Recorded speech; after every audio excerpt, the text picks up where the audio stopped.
Pendant le dîner, ils se sont moqués de moi en français, pensant que je ne comprenais pas, mais j'avais vécu en France pendant des années. Je suis resté silencieux ce soir-là. Quelques jours plus tard, j'ai fait glisser une enveloppe sur la table et j'ai vu son visage se décomposer.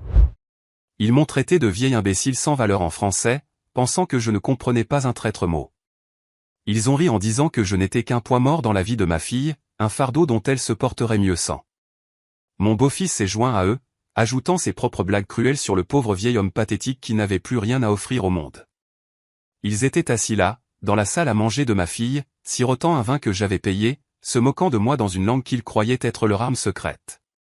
Mais voici ce qu'ils ignoraient.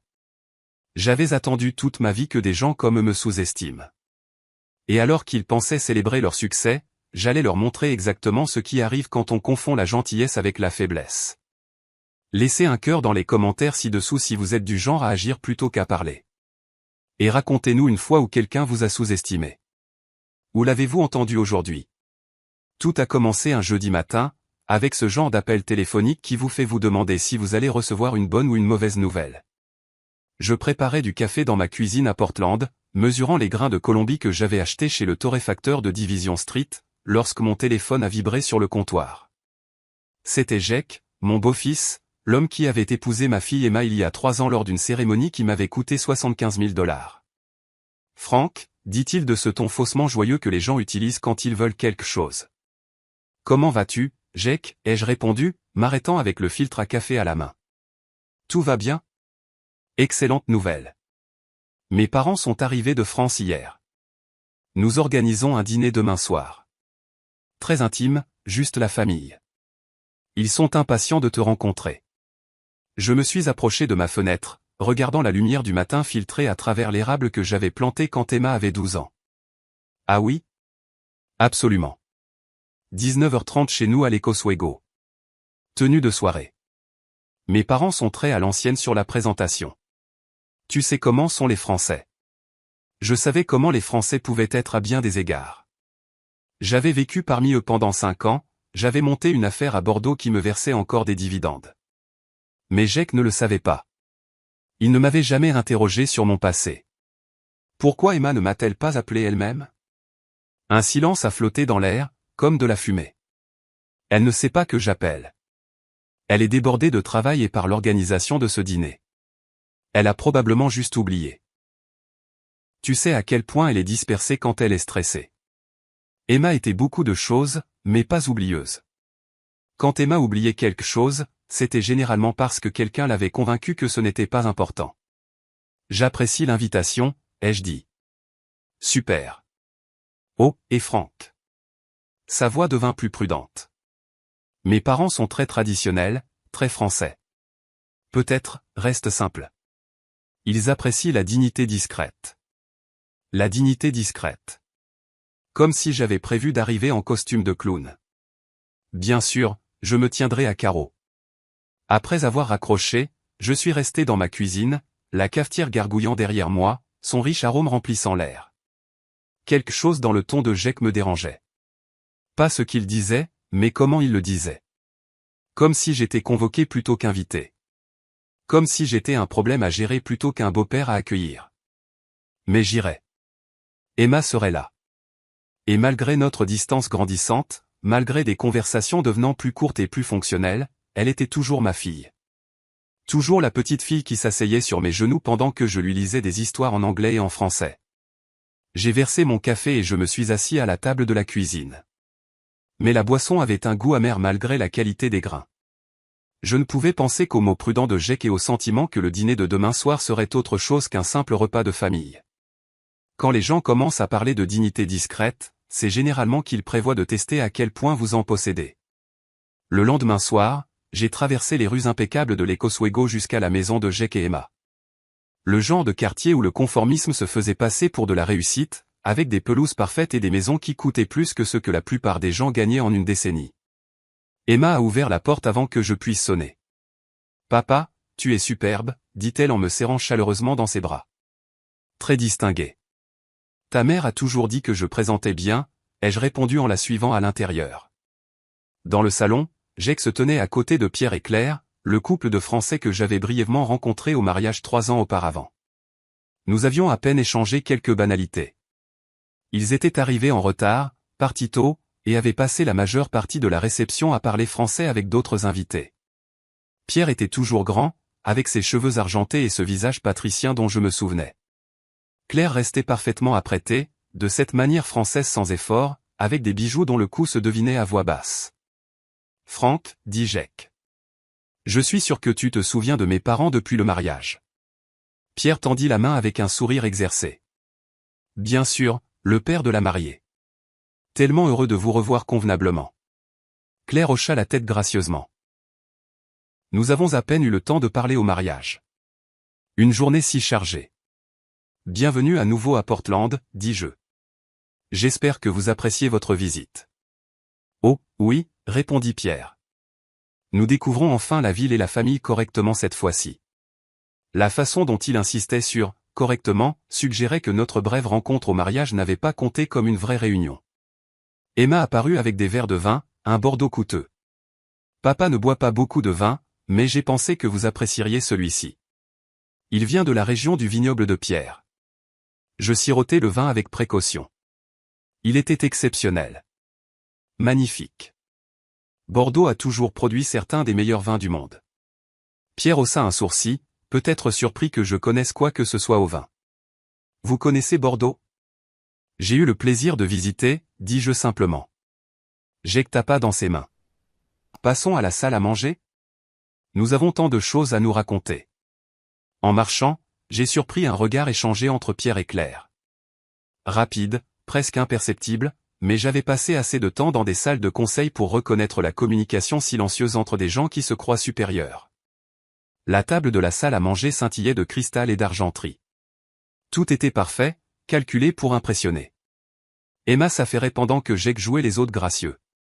Alors, Franck, dit Claire alors que le premier plat arrivait. Jacques nous dit que vous aviez une sorte d'entreprise avant de prendre votre retraite. Conseil en commerce international, dis-je. Comme c'est pratique, répondit-elle avec un fin sourire. C'est là que j'ai entendu les premiers mots en français. Claire chuchota à Pierre, regarde sa cravate. Tellement, américain. Pierre répondit tranquillement, laisse, ma chérie. C'est juste le père d'Emma. Il ne comprend rien. J'ai continué à manger ma soupe, le visage impassible, comme si je n'avais pas compris un mot. Mais j'avais compris chaque syllabe, et je mémorisais chacune d'entre elles. Le vrai dîner ne faisait que commencer. La soupe fumait doucement, parfumée de poireaux et de crème. Emma parlait de son travail, inconsciente des courants sous la table. Jacques remplissait les verres et jouait son rôle d'hôte. Pierre et Claire se penchaient l'un vers l'autre avec le genre d'intimité qui appartient aux conspirateurs. Les yeux de Claire parcoururent ma cravate, puis mon visage. Elle inclina la tête vers Pierre et murmura, bougeant à peine les lèvres, il ne dit pas un mot. Le pauvre homme est complètement dépassé. Pierre ne prit même pas la peine de baisser beaucoup la voix. C'est un point mort pour elle. Franchement, elle serait mieux sans lui. Emma me sourit à travers les fleurs, me demandant si la soupe avait besoin de plus de sel. Je dis qu'elle était parfaite. Le plat suivant fut servi. Jacques se rapprocha de ses parents, sa voix un murmure exercé, on fait de notre mieux, mais c'est épuisant. Il n'a plus rien à offrir au monde. Jacques laissa finalement tomber le masque. Il eut un sourire narquois vers la nappe et dit, patience. Bientôt, nous n'aurons plus à nous en soucier. Je goûtai le vin, le laissant reposer sur ma langue. Prune, graphite, vieille pierre. Patience. Pierre agita une main comme pour chasser de la poussière. Il faut juste gérer la situation jusqu'à ce que la nature suive son cours. Le plat principal arriva, parfumé au romarin et au beurre. Je coupais ma viande lentement, méthodiquement, comme je le faisais autrefois pour examiner des contrats, ligne par ligne, clause par clause, tandis que la pièce prenait mon silence pour une absence. Dans le reflet de la fenêtre, le lustre pendait au-dessus de nous tous comme une guillotine ornée de bijoux. La conversation en anglais revint au voyage et à la météo. En français, le verdict avait déjà été rendu. Certaines leçons nécessitent un registre, pas un discours. Quand le dessert arriva, j'ai complimenté la croûte, remercié Emma pour la soirée et fait l'éloge du vin avec juste assez de précision pour que l'on s'en souvienne. À la porte, Jake me serra l'épaule comme un homme fier d'un spectacle bien mené. Je souris. Dans la voiture, je suis rentré chez moi sans la radio, j'ai laissé la maison m'accueillir avec son vieux silence et je me suis assis à mon bureau. J'ai sorti un bloc-notes et j'ai écrit la première ligne, « Souviens-toi de tout ». Puis j'ai écrit leurs mots, dans l'ordre, dans les deux langues, comme des entrées dans un livre de dettes. Quand j'eus fini, je tournai la page et écrivis une autre ligne. Demain, commence. J'ai bien dormi. Le lendemain matin, j'ai appelé Tom, mon ancien avocat et homme de confiance. Tu as l'air d'un homme qui a fini de tendre l'autre joue, dit-il. Pas fini, ai-je répondu. Sélectif. J'ai besoin d'yeux sur un petit vignoble français, en Provence. Exportation de niche vers les États-Unis. Propriétaire, Pierre et Claire. Le beau-fils est Jake. Je veux un levier d'influence, discrètement. Un levier d'influence ou un pied de biche. Les deux. Des clics de clavier se firent entendre à l'autre bout du fil. Il y a un distributeur californien qui leur a accordé un prêt relais au printemps dernier. Une clause de conversion entre en vigueur le mois prochain. S'il ne rembourse pas, le billet se convertit en action avec une décote. Le détenteur est nerveux. Il vendra. Ouvre la porte. Par qui? Pas par moi. Crée une LLC dans le Wyoming. Adresse à Cheyenne. Agent propre. Appelle la Cascade Ridge Holdings. Obtiens le yen. Je la financerai aujourd'hui. Tu es sérieux? Je suis patient, ai-je dit. Envoie les documents d'achat du billet. Si un appel de fonds arrive, je veux avoir le droit de le satisfaire seul si nécessaire. À midi, le squelette avait de la chair sur les os. Cascade Ridge Holdings LLC. Compte bancaire ouvert. Tom envoya un texto. Vendeur du billet prêt. Prix juste si tu n'es pas sentimental. Je ne le suis pas. Il rappela. Encore du bois pour le feu. Ils ont fait une petite levée de fonds, amis et famille en France. 2 actionnaires minoritaires veulent sortir. Si Cascade Ridge les rachète et que le billet se convertit, tu dépasses les 50%. De justesse, mais ça suffit. En combien de temps? 10 jours, si les adultes signent à temps. Une chaleur tranquille me traversa, la détermination. Je ne cherchais pas la ruine. Je voulais quelque chose de plus simple. La vérité, avec des conséquences. Encore une chose, dis-je. Quand je me manifesterai, je ne serai pas Cascade Ridge. Je veux un nom qu'ils essaieront d'impressionner. Il n'a pas manqué une miette. François Moreau. Je hochai la tête pour moi-même. Utilise-le. Lettre, email, la carte sur la table. François Moreau, partenaire chez Cascade Ridge Holdings. Ton formel, civil, sans équivoque. Tu es sûr de vouloir être dans la pièce quand ça va tomber. C'est eux qui ont choisi la pièce la première fois, ai-je dit. Nous avons déplacé les papiers comme des pièces d'échecs. Cascade Ridge a acheté le prêt relais. Tom a organisé les rachats des minoritaires. J'ai examiné les clauses jusqu'à ce que mes yeux me brûlent. J'ai encerclé le point crucial, un appel de fonds dans 10 jours pour une expansion qu'ils ne pouvaient pas financer. Cascade Ridge y répondrait en totalité. Tous les autres déclineraient poliment. Les mathématiques feraient le reste. Le 10e jour arriva avec la précision d'un métronome. L'appel de fonds fut lancé. Cascade Ridge répondit en totalité. Les autres déclinèrent. Les avis de conversion partirent. Les pourcentages changèrent. Tom appela. Tu as franchi la ligne. 51,2% effectif dès l'enregistrement. Dépose les documents dans les 2 juridictions, ai-je dit. Et envoie la table de capitalisation mise à jour. Déjà dans ta boîte de réception. Sur mon bureau, l'encre rencontra le papier. Ce soir-là, Emma appela. Papa, tu ne vas pas le croire, dit-elle, la voix vive. Les parents de Jake ont trouvé un partenaire américain sérieux. Capital Investissement. Le nom est François Moreau. Ça pourrait tout changer. Vraiment, dis-je, regardant l'érable dehors frissonner dans le vent. Ils sont aux anges.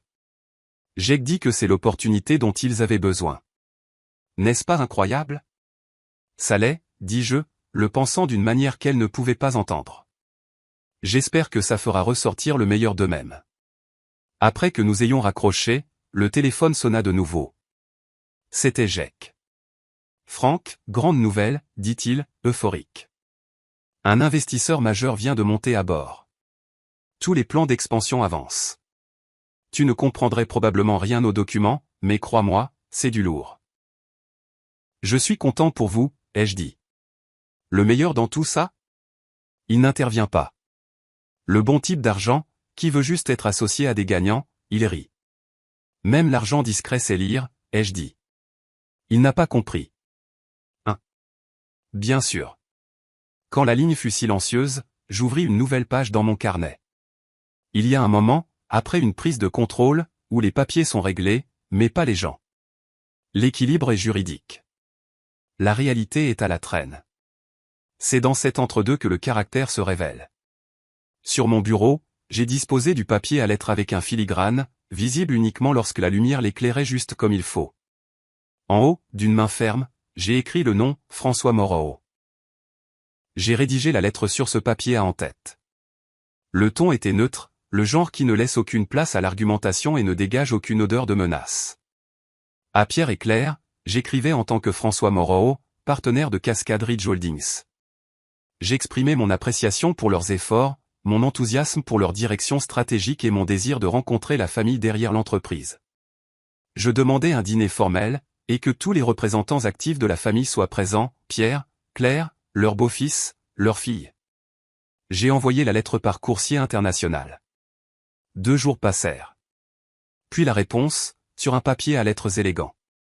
Monsieur Moreau, nous serions honorés de vous recevoir le 23. Toute la famille sera présente. Cet après-midi-là, mon téléphone s'est allumé avec le nom de Jake. Salut Franck. Drôle de coïncidence de calendrier. Mes parents rencontrent cet investisseur, François. Très formel, très business. Ce serait peut-être mieux si tu ne venais pas. Pas pour être impoli, juste pour l'ambiance. Tu sais comment sont ces choses. Ah oui, ai-je demandé. Il attend un certain ton. Nous ne voulons aucun malentendu. J'ai déjà pris mes dispositions, dis-je. J'arriverai par mes propres moyens. Un silence. Oh. Bon, d'accord. Juste, tu sais, sois cool. Je suis très cool, dis-je, et je le laissai méditer là-dessus. J'ai fait presser un costume d'une teinte plus sombre que d'habitude. Discret, conçu pour disparaître sous une lumière douce et réapparaître lorsqu'une phrase tombait. Le 23, j'arriverai en avance. Je m'assiérai seul avec un verre servi mais non touché. Quand ils entreraient, je me lèverai. Je dirai bonsoir. J'attendrai. Il y a un silence particulier qui s'installe lorsque la certitude trébuche sur les faits. On ne le force pas. On prépare la pièce pour qu'il ait un endroit où tomber. Je suis arrivé en avance et j'ai laissé la pièce installer sa propre gravité. Nappe blanche, lumière tamisée, un verre de Bourgogne intact à ma place. La porte s'est ouverte. Pierre et Claire sont entrés les premiers, aussi composés que jamais. Jake suivait, le sourire trop crispé. Emma est arrivée en dernier. Ils se sont figés sur le seuil. Bonsoir, ai-je dit en me levant. Veuillez vous asseoir. Pendant un battement de cœur, personne n'a bougé. L'incrédulité de Claire a brisé le silence. Mais, qu'est-ce que? Dit-elle en français. Le menton de Pierre se releva, le calcul fusant derrière ses yeux. Je ne comprends pas, dit-il dans sa langue. Je leur ai répondu dans leur propre langue, avec soin, sans chaleur. Je suis François Moreau. Le dîner de l'autre soir était très instructif. Jake a finalement trébuché pour entrer dans la réalité à laquelle il ne s'était pas préparé. Franck, qu'est-ce que ça veut dire? J'ai fait glisser une seule feuille sur la table, une table de capitalisation claire et nette. Pas de fioritures, juste des mathématiques qui se moquaient de qui elles humiliaient. Vous avez supposé que je ne pouvais pas vous comprendre, dis-je. C'était votre première erreur. Votre seconde a été de prendre la certitude pour un fait. Pierre a attrapé le papier comme un homme qui se rattrape à une rampe dans un escalier en mouvement. J'ai gardé ma voix égale et j'ai terminé le grand livre dans leur langue. Un poids mort. Bientôt, nous n'aurons plus à nous en soucier. Il faut juste gérer la situation. Cela vous rappelle quelque chose? Le souffle d'Emma se coupa. papa. Lis la ligne qui compte, dis-je doucement. Pierre l'a trouvé. 51,2%. Le chiffre aurait tout aussi bien pu être un verdict. Vous avez investi, dit Pierre lentement, via une entité américaine. Pourquoi? Parce que je n'ai pas besoin d'élever la voix pour être cru, dis-je. J'ai préparé la scène pour que la vérité ait du poids. Emma se tourna vers Jake. C'est pour ça que tu as dit à mon père de ne pas venir? Il fixait la table. Jake essaya de se reprendre. D'accord. Vous avez le contrôle. Mais le plan reste le plan. Vous avez un partenaire majoritaire, dis-je. Cela change le plan. Tu as un choix, Jake. Apprendre ou partir. Il déglutit. J'ai enfin levé mon verre, goûté le vin et les reposé. Ce soir, nous mangeons, dis-je. Demain, nous travaillons. Décidez qui vous voulez être d'ici le matin. La pièce ne répondit pas dehors, le restaurant bourdonnait comme avant. À l'intérieur, la certitude avait rencontré un fait, et le son qu'elle a fait en tombant était le silence. 2 jours plus tard, Jake s'est présenté chez moi sans appeler. Franck, dit-il dans l'entrée, soyons rationnels. Vous pouvez vendre votre participation avec une prime. Partir sans histoire. Il n'y aura pas d'histoire, dis-je, à moins que vous n'en créiez. Vous avez fait passer votre message. Acceptez la victoire. Ce n'est pas pour marquer un point, dis-je. C'est une leçon. Vous pouvez la retenir ou continuer à faire semblant. Il s'est approché, baissant la voix. Si vous refusez, vous ferez exploser la famille. Emma. Ne fais pas ça, dis-je calmement. La pièce se remplit d'un autre souffle. Celui d'Emma. Elle écoutait depuis le seuil de la cuisine, le regard fixe. C'est ça le plan, Jake, demanda-t-elle. Utiliser l'amour de mon père pour le racheter? Il pivota, les mains en l'air, apaisant. Emma, je nous protège. C'est du business. Non, dit-elle. Ça, c'est une question de caractère. Pour un instant, la maison se souvint d'elle enfant. La façon dont elle se tenait pieds nus à ce même endroit, me demandant pourquoi les gens font les choses qu'ils font. Cette fois, elle ne demanda pas. Je vais rester ici quelque temps, dit-elle. J'ai besoin de temps. Jake la fixa comme si le temps était une chose qu'il pouvait interdire. On ne va pas faire ça. Tu l'as déjà fait, dit-elle. Il me regarda, cherchant le vieil homme que j'étais censé être. Je gardai mes mains le long de mon corps et ne dis rien. Il partit sans claquer la porte. Cela sembla être sa dernière tentative de dignité. Les jours qui suivirent furent calmes de manière utile. Emma et moi ne parlions pas de stratégie. Nous cuisinions des plats simples et les mangions chauds. Le soir, nous nous asseyions sur les marches du perron arrière. Une fois, demanda-t-elle. Est-ce que ça a fait plus mal que ce à quoi tu t'attendais? Ça a fait mal exactement le prix que coûte la vérité, dis-je. Le 4e soir, Emma apporta 2 tasses de thé sur le porche. Je ne retourne pas là-bas. Pas maintenant. Peut-être jamais. L'érable bruissa, un son comme une page que l'on tourne. D'accord, dis-je. Elle appuya son épaule contre la mienne, un poids tranquille qui m'avait manqué. Quelque part en Provence, les chiffres refusaient toujours de se soucier de la fierté de quiconque. Ici, au moins, les mathématiques semblaient miséricordieuses. Un père, une fille, une chance de plus de bien faire les choses. Le matin nous trouva dans un nouveau rythme. Emma prépara du porridge à la cannelle, comme le faisait sa mère. Après le petit déjeuner, je présidai une réunion du conseil d'administration à distance. Voix calme, procès-verbaux clairs. Nous avons adopté des contrôles financiers. Le nom de Jake fut retiré de la supervision opérationnelle. Pas un spectacle, juste une ligne sur un document. Je veux retourner à l'école, dit-elle après. Le droit, peut-être. Je veux construire quelque chose qui soit à moi. Cet après-midi-là, nous sommes allés à la librairie du quartier. De retour à la maison, j'ai sorti un bloc-notes et un stylo plume. Une langue peut être une arme ou une invitation, dis-je. Tout dépend de qui la manie. Emma joignit les mains. Apprends-moi. J'ai commencé par des phrases douces qui ouvrent les portes. Le respect est une monnaie silencieuse. Sa bouche formait les sons avec soin. Nous avons ri de la façon dont l'apprentissage vous rend courageux sans rien demander. Je lui ai appris à dire « le cœur a ses raisons ».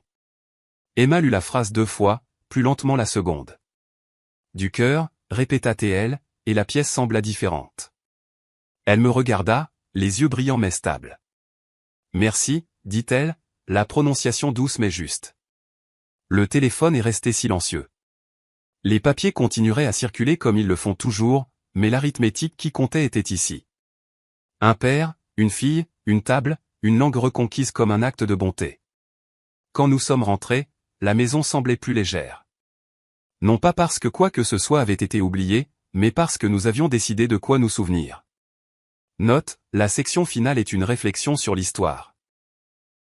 Parfois, les plus grandes victoires ne viennent pas en élevant la voix, mais en sachant qu'en rester silencieux et laisser la vérité parler d'elle-même. L'histoire de Franck nous rappelle que la dignité ne dépend pas de ce que les autres pensent de vous, mais de ce que vous savez être vrai sur vous-même. Dans un monde qui confond souvent la gentillesse avec la faiblesse, nous devons nous rappeler que Dieu voit notre patience comme une force, non comme une capitulation. La beauté des histoires de trahison comme celle-ci est qu'elles nous enseignent la résilience.